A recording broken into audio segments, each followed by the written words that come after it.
Hi food lovers, welcome back to our channel versatile Chinnu కిచెన్లో. ఈరోజు మనం నాన్ వెజ్ ప్రియుల కోసం అండ్ ఫుడ్లో కొత్త టేస్ట్ని కావాలనుకునే వారి కోసం ఒక టేస్టీ డిష్ని మీకోసం అయితే తీసుకొచ్చేసానండి.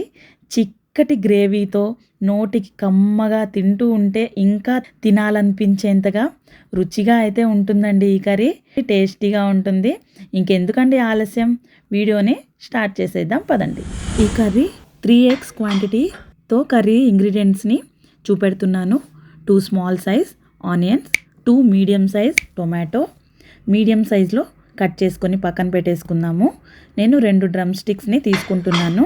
డ్రమ్ స్టిక్ ముక్కలు మీకు ఇంకొంచెం చిన్నగా కావాలంటే కట్ చేసుకోండి. ఒక బౌల్ని అయితే తీసుకొని 3 స్పూన్స్ ఆయిల్ని అయితే వేసుకొని హీట్ అయ్యాక 1 ఇంచ్ దాల్చిన చెక్క, 5 లవంగాలు ఫ్రై అయ్యాక కట్ చేసి పెట్టుకున్న ఆనియన్స్ని కలర్ చేంజ్ అయ్యేంత వరకు ఫ్రై చేసుకుందామండి. ఆనియన్స్ కలర్ చేంజ్ అయ్యాక వాష్ చేసి పెట్టుకున్న డ్రమ్ స్టిక్ పీసెస్ని వేసుకుంటున్నాను. 3 మినిట్స్ హై ఫ్లేమ్లో ఫ్రై చేసుకుందాము. తర్వాత టేస్ట్కి సరిపడా సాల్ట్ అండ్ పసుపు వేసుకొని ఇంకొక 2 మినిట్స్ పచ్చి వాసన పోయేంత వరకు ఫ్రై చేసుకొని టమోటాని యాడ్ చేస్తున్నాను.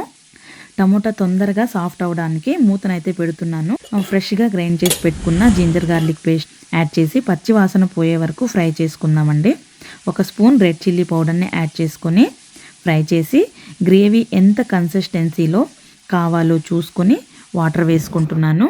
నేను 1 గ్లాస్ వాటర్ని యాడ్ చేసుకుంటున్నానండి. తర్వాత ముందుగా బాయిల్ చేసుకున్న ఎగ్స్ని ఫోర్క్తో డాట్స్ పెట్టుకుంటూ కర్రీలోకి యాడ్ చేసుకుంటున్నాను. ఇంకో 15 మినిట్స్ హై ఫ్లేమ్లో బాయిల్ చేసుకుంటే ములక్కాడలు దానికున్న షేప్ చేంజ్ అవ్వకుండా ఈవెన్గా బాయిల్ అవుతుంది.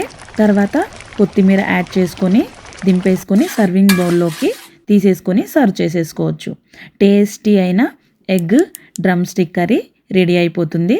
ఇంకా వైట్ రైస్లోకి కర్రీ వేసుకొని కలిపి ముద్ద నోట్లో పెట్టుకుంటుంటే ఉంటుందండి.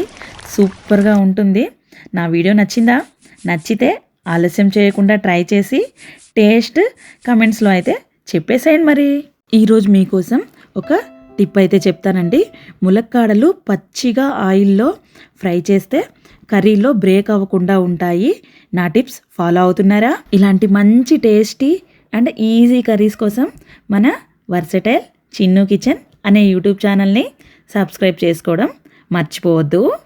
ఇంకో ఈజీ అండ్ టేస్టీ రెసిపీ కోసం వెయిట్ చేస్తూ ఉండండి. Bye bye.